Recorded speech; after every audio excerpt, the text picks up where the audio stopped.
siguen los asesinatos de funcionarios del sistema de justicia en Guerrero. Hoy fue asesinado en Chilpancingo el delegado de la Fiscalía General de la República, Fernando García Hernández. Ayer habían aparecido los restos del fiscal para toda la región de Tierra Caliente, el teniente coronel Víctor Manuel Sales Cuadra. Y 2 semanas atrás fue secuestrada y liberada un día, 2 días después, la fiscal en Coyuca de Catalán, Jacqueline González. Así quedó el automóvil del delegado de la Fiscalía General de la República en Guerrero, Fernando García Fernández. Sicarios lo interceptaron cuando conducía su camioneta por la colonia Zipatli, al sur de Chilpancingo. En su intento por evadir la agresión, perdió el control del vehículo y se estrelló contra el portón de un domicilio. Los atacantes aprovecharon para bajarlo del auto y continuaron disparándole a quemarropa. Allí se confirma que la víctima es Fernando García Hernández, delegado en Guerrero de la Fiscalía General de la República. El funcionario fue atendido por paramédicos en el lugar, pero desafortunadamente falleció. Este asesinato se suma a otros hechos violentos contra funcionarios del sistema de justicia en Guerrero. El sábado, Víctor Manuel Salas, mayor de justicia militar y fiscal regional de Tierra Caliente, fue privado de la libertad y luego asesinado en Coyuca de Catalán. Su cuerpo fue localizado sobre la carretera Catalán-Cirándaro, con signos de violencia y con al menos 50 impactos de bala. Su muerte estaría relacionada con el decomiso de 13 autos de lujo que la Fiscalía de Guerrero incautó en una bodega de Ciudad Altamirano a la familia michoacana.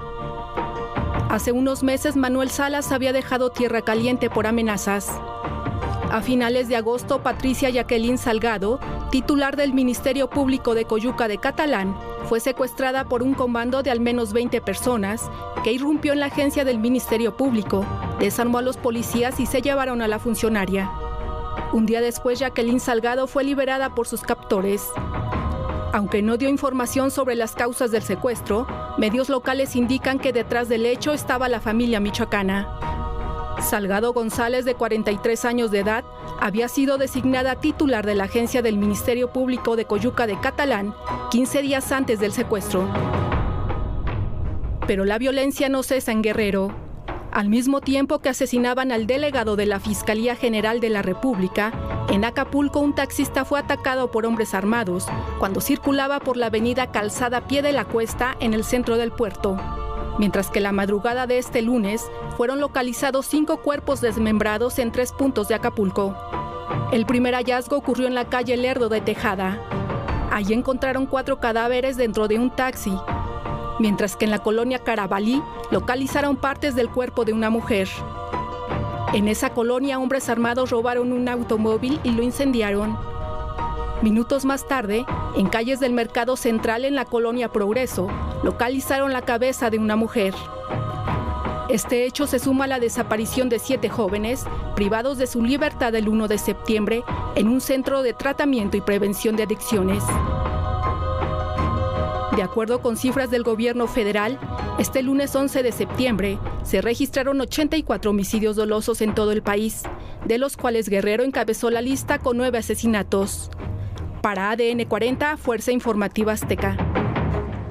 Bueno, esa es la realidad del país, este es el México real y nos distraemos con las candidaturas y eso que por supuesto son muy importantes, pero estos temas, este tipo de violencia ocupan muy pequeño espacio respecto a los otros.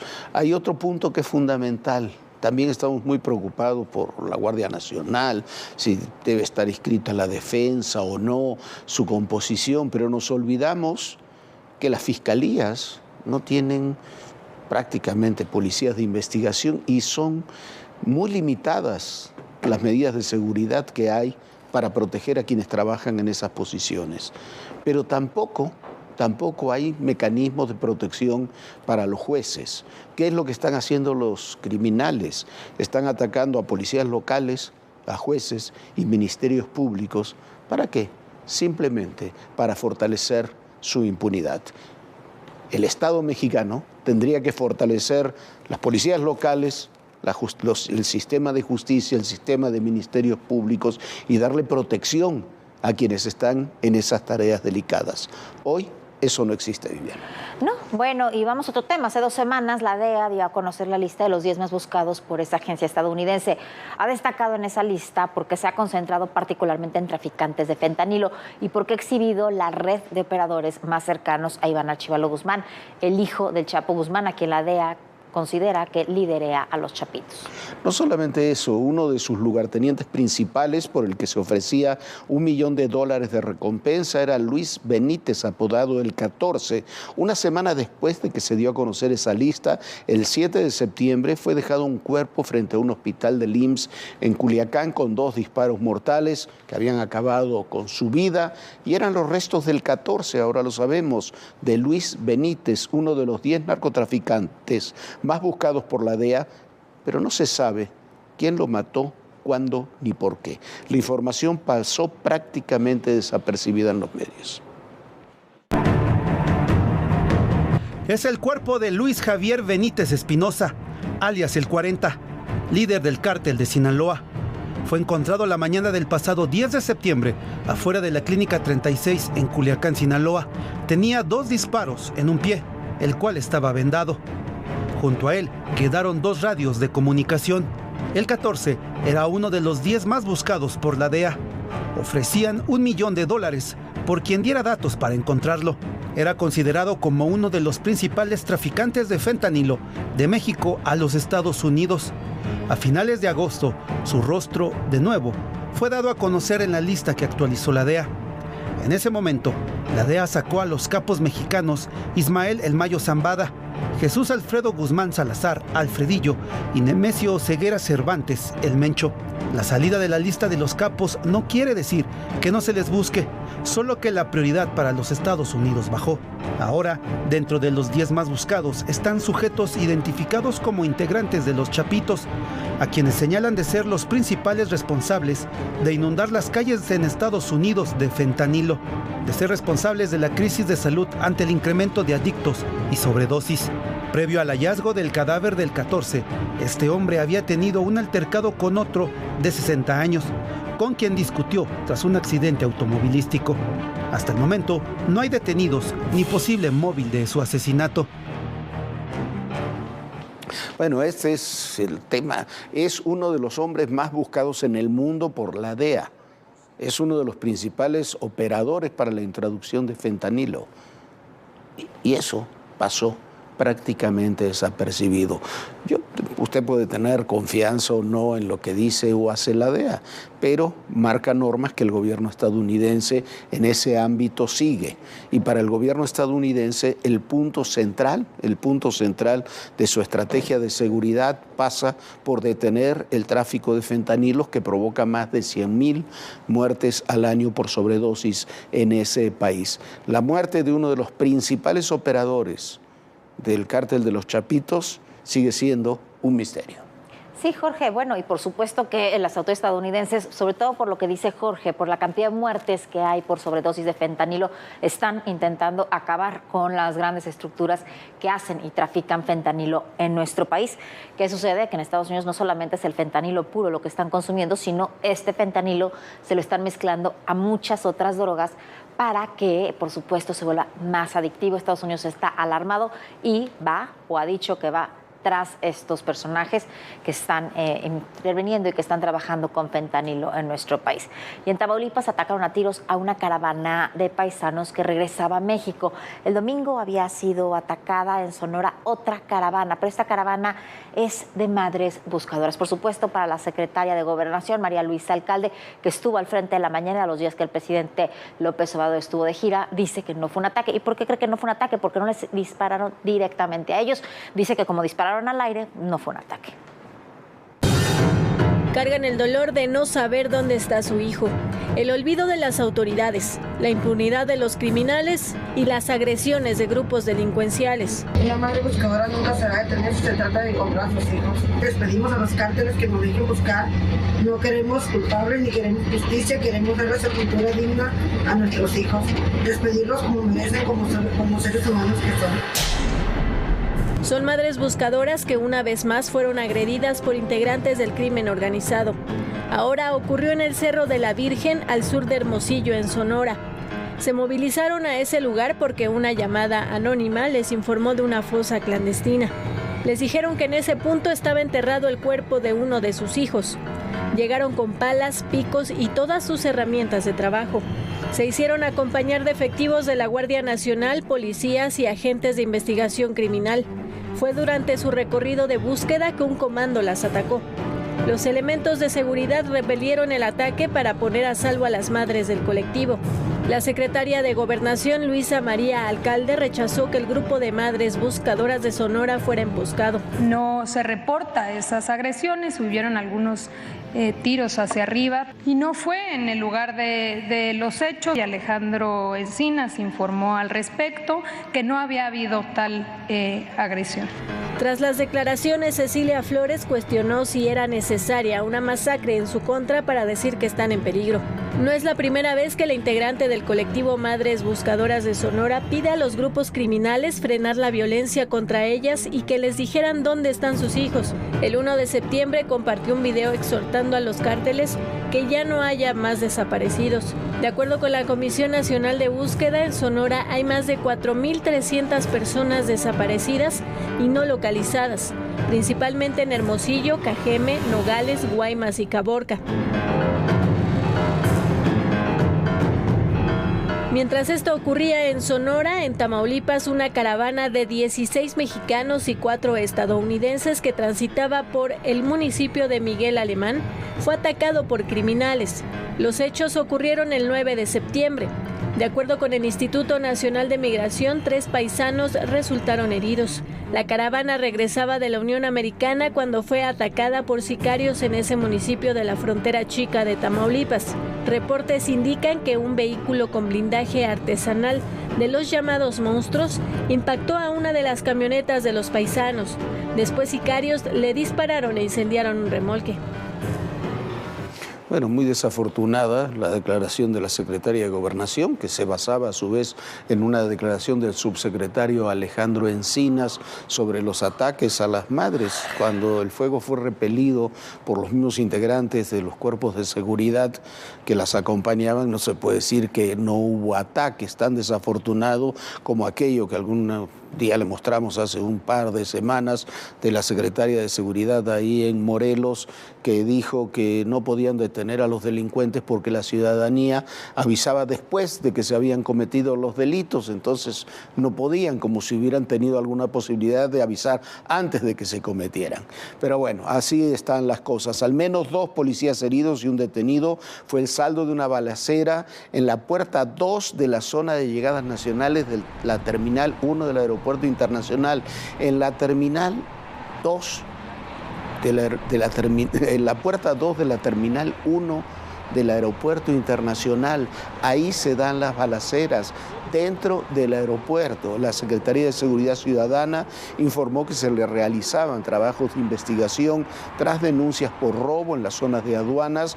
Cuando observaron el paso de un vehículo sospechoso, el tripulante realizó disparos en contra de los oficiales e ingresó al estacionamiento de la terminal, donde impactó varios vehículos. Al bajar de la unidad fue detenido. El aeropuerto aclaró que no se puso en riesgo a ningún pasajero o visitante de la terminal.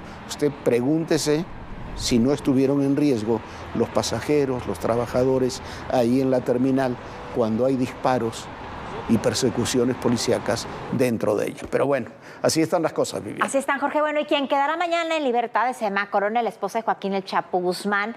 Así lo ha dado a conocer en su página de internet la Oficina de Prisiones de los Estados Unidos. Esta información ya se había dicho ya desde hace tiempo que Emma Coronel quedaría libre en poco tiempo. Fue sentenciada a 3 años, 4 meses de prisión, más otros 4 años de libertad condicional por cargos de narcotráfico y lavado de dinero. Ella cumple su condena en una institución hasta hoy federal de baja seguridad en Los Ángeles, California. Hay que recordar que la propia Emma Coronel decidió colaborar con las autoridades estadounidenses para que se le disminuyera su condena. Y también hay que recordar que la defensa de Joaquín El Chapo Guzmán ha pedido y ha solicitado que Emma Coronel y sus hijas lo puedan visitar en prisión.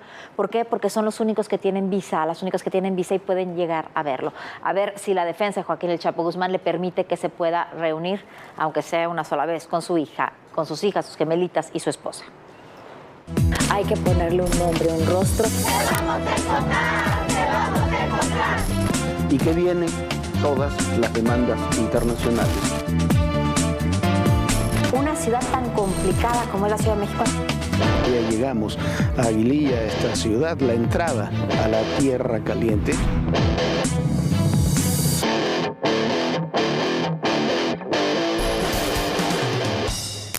Bueno, este es grave para la niñez en México. El rezago educativo en el país es, junto con la deserción escolar, el mayor de los problemas que tenemos en el sistema educativo. Al mismo tiempo que la SEP presume la llamada nueva escuela mexicana ante los demás países de la región. Los datos lo comprueban. Por lo menos el 40% de los niños no tienen, imagínese usted, comprensión de lectura, no saben leer ni escribir, mientras que el 65% no tienen los conocimientos básicos de matemáticas. Esto lo dice un estudio de la Comisión Nacional para la Mejora Continua de la Educación. 1,5 millones de niños y jóvenes han abandonado sus estudios luego de la pandemia. El rezago educativo en México y las malas condiciones de los estudiantes tras la pandemia prenden las alertas de los padres de familia mientras las autoridades siguen debatiendo temas políticos. Pese a las evaluaciones que ponen a la educación en México en lugares críticos, las autoridades educativas no han realizado acciones para combatir este atraso. Los números, más allá de cualquier discurso, son fríos. De acuerdo con la Comisión Nacional para la Mejora Continua para la Educación, los resultados del diagnóstico muestran una caída constante en el desempeño de estudiantes en lectura y matemáticas. En el área de lectura, el estudio muestra que el porcentaje de aciertos más elevado fue en segundo grado con 61.9%. Sin embargo, registra una caída constante en los 2 grados escolares subsecuentes, hasta llegar al 4º grado, donde el porcentaje fue de 38.8%. Las y los estudiantes que iniciaron 4º y 5º año de primaria en el ciclo 2022-2023 obtuvieron el menor porcentaje de aciertos en comparación con el resto de los grados. Ellos cruzaron los 2 grados anteriores en pandemia. Por grado escolar es en 4º y 5º grado, donde hay más alumnos en una situación crítica. En matemáticas el problema se agrava. El porcentaje más elevado de aciertos se obtuvo en segundo grado con 57.3%. Sin embargo, cae hasta 24 puntos en 5º grado con 32.8%. Estos resultados advierten que el porcentaje de alumnos en una situación crítica más elevada se encuentra en alumnos de 5º grado de primaria, seguido por 3er grado de secundaria. De acuerdo con la organización Educación con Rumbo, 1,5 millones de alumnos en México abandonaron sus estudios tras la pandemia por COVID-19. Y para comprender qué es eso, qué es ese fracaso anunciado, gran fracaso anunciado de la nueva escuela mexicana, que incluye, por supuesto, los más que controvertidos nuevos libros de texto, hay que ver este video. Así lo explican personajes de la SEP, una funcionaria de las que crea contenidos para los libros de texto. Así lo explica, vea usted, en pleno Palacio Nacional, en lo que se supone que es una conferencia de prensa oficial de las autoridades educativas. Véalo. Es otra manera de pensar, no es el individualismo de yo aquí y yo sí sé y yo me saco 10 y tú te sacaste 5, lero, maro, mero, yo sí voy a ser exitoso y tú no. No es eso, ¿sí? Ahora el asunto es todos somos uno para todos y todos para uno. Bueno, así están las cosas, uno para todos, todos para uno. Si se aprende o no se aprende, ¿a quién le importa? Si son aplicados o no los alumnos, ¿a quién le importa? Si no comprenden las lecturas y no tienen la menor idea de lo que son las matemáticas, ¿a quién le importa? Es la nueva escuela mexicana en vivo y en directo en Palacio Nacional. Bueno, Jorge, mira, si fuera solamente ver a esta maestra bailando de esa manera, sería de risa, porque sí da risa ese video, pero es trágico, es para llorar que esto sea la educación de nuestros hijos, que esté en manos de estos seres que, por supuesto, como bien dice Jorge, en vez de enseñarlos comprensión de lectura, matemáticas, los está diciendo lero, tú no vas a ser mejor que yo. Es una tragedia, ¿no, Jorge? Es una tragedia porque esto es lo que después dicen, que hablan y sostienen que hay que rechazar, ser aspiracional, superarse y que hay que conformarse con poco. Y eso es el fondo de lo que estamos viviendo. Y para seguir documentando nuestro optimismo, como decía ya el fallecido hace muchos años Carlos Monsiváis, hoy el secretario de Salud, Jorge Alcocer, anunció que habrá una nueva campaña de vacunación contra el COVID en octubre. Qué bueno, la mala noticia es que solo aplicarán las vacunas, la cubana, Abdala, y la rusa, Sputnik, que no están aceptadas por la Organización Mundial de la Salud y que hipotéticamente sirven para las primeras cepas de la enfermedad, que no son las que están vigentes ahora. También hablaron de la vacuna mexicana Patria, de la que no hay ni noticias. A partir de la segunda quincena de octubre comenzará la vacunación contra COVID-19. El secretario de Salud, Jorge Alcocer, informó que se estima inocular a 25 millones de mexicanos. Serán 4 grupos quienes recibirán las dosis, entre ellos los adultos mayores y embarazadas. Contamos con la disponibilidad de 5.386.200 dosis de vacuna Abdala que están almacenadas en Birmex.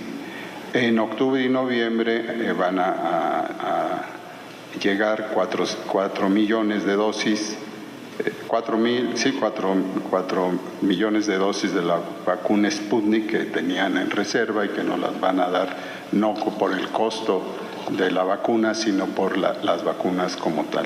Y también será necesaria la adquisición de 10.212.693 dosis. También se ha considerado la compra de vacunas de ARN mensajero que han probado su eficacia contra la COVID como la de Pfizer. La campaña de vacunación se debe a que los especialistas estiman el posible rebrote del virus para la época de otoño. Por ello, la importancia de aplicar una nueva inoculación. Las vacunas que estarán disponibles en México aún no están avaladas por la Organización Mundial de la Salud. Ni la Abdala, que es cubana, ni la Sputnik rusa tienen la aprobación para las nuevas cepas de coronavirus que actualmente afectan a la población mundial. Tampoco hay muchos datos de la vacuna Patria desarrollada en nuestro país. Solo se sabe que ya cuenta con la aprobación de la tercera fase de ensayos clínicos. Será el Consejo de Humanidades, Ciencias y Tecnologías, CONACYT, quien anuncie cuántas dosis y a partir de qué momento estará disponible, ya que es la encargada de la fabricación de esta vacuna.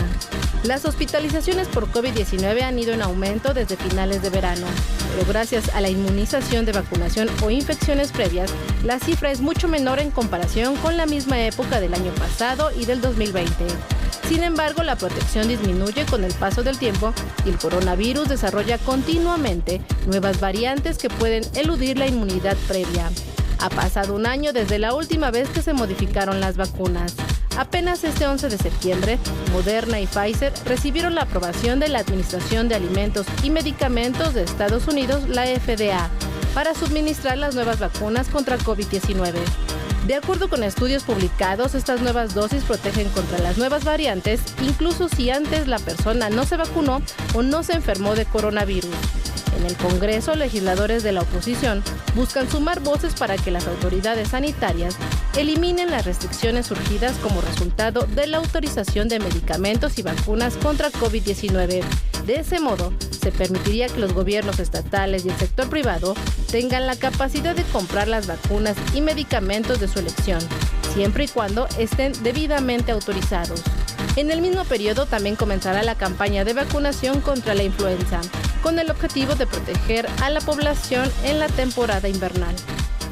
Bueno, hace 10 años, en una de esas medidas tan festejadas por el populismo, la entonces presidenta argentina, Cristina Fernández de Kirchner, tuvo la flamante idea de nacionalizar, o sea, de expropiar a sus legítimos dueños, que era a lo que era la empresa española de Repsol, la empresa petrolera YPF. Lo hizo, por supuesto, sin pagar a sus dueños la indemnización que marcaba la ley en una empresa mixta que cotizaba también en la Bolsa de Valores de Nueva York.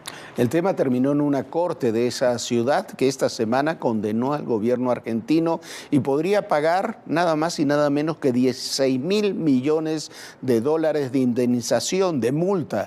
La empresa, pésimamente manejada desde que quedó por completo en manos estatales, vale hoy como máximo, incluyendo sus reservas, unos 12.000 millones de dólares, 4.000 millones de dólares menos de lo que tendrían que pagar de multa. Una de las tragedias de las decisiones populistas irracionales en la economía de un país.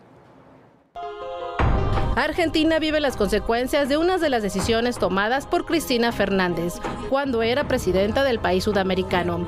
Un juez con sede en Nueva York le dio la razón a los empresarios que interpusieron una demanda contra la exmandataria. Esto por expropiar la petrolera YPF. El monto por la indemnización no ha sido fijado, pero la jueza no descarta que sean los 16.000 millones de dólares que solicita el fondo Burford Capital, quien adquirió el pleito legal a su socio Repsol. El gobierno argentino asegura que apelará. Este lío comenzó el 16 de abril del 2012, cuando el gobierno de Cristina declaró de utilidad pública y sujeto a expropiación el 51% de la petrolera YPF, controlada en ese momento por la española Repsol. Para el 3 de mayo del mismo año, el Congreso de ese país aprobó la ley de expropiación. Las acciones de la petrolera cayeron un 25% en 3 semanas. Además de Cristina, quien estuvo involucrado en la quiebra de la petrolera, fue el entonces ministro de Economía y hoy gobernador de la provincia de Buenos Aires, Alex Klicov, quien busca la reelección. El pleito legal se lleva en Estados Unidos porque la petrolera, además de cotizar en la Bolsa de Buenos Aires, lo hacía en Wall Street. Hoy, Argentina no está en condiciones de afrontar ese pago. Actualmente atraviesa una crisis provocada por una sequía sin precedentes en el campo, el principal motor económico del país, y que ha dejado las reservas del Banco Central en mínimos. Además, tiene un historial de cese de pagos en las últimas décadas y cuenta con un limitado acceso al mercado de crédito.